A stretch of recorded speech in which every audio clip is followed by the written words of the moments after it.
ఒక్క ప్రశ్నతో మొదలుపెడదాం. మీరు నిజంగా బ్రతుకుతున్నారా? లేదా ఎవరో చెప్పిన విధంగా జీవిస్తున్నారా?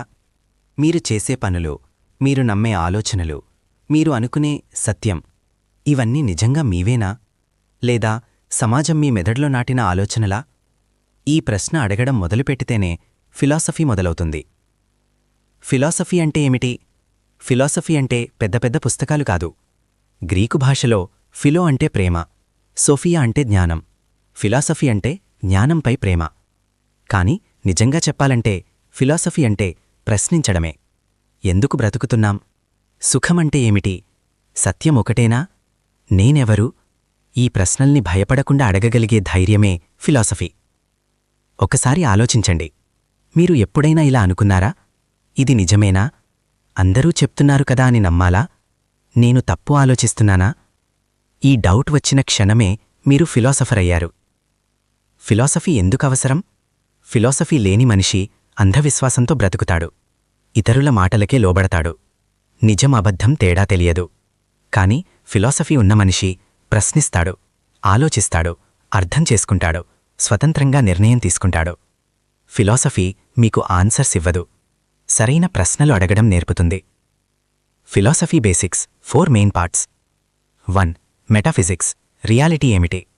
ఈ ప్రపంచం నిజమేనా? లేదా మన పర్సెప్షన్ మాత్రమేనా? ఆత్మ ఉందా? భగవంతుడు ఉన్నాడా? ఇది ఉండడం గురించి ప్రశ్న. 2. ఎపిస్టమాలజీ. నాలెడ్జ్ ఎలా వస్తుంది?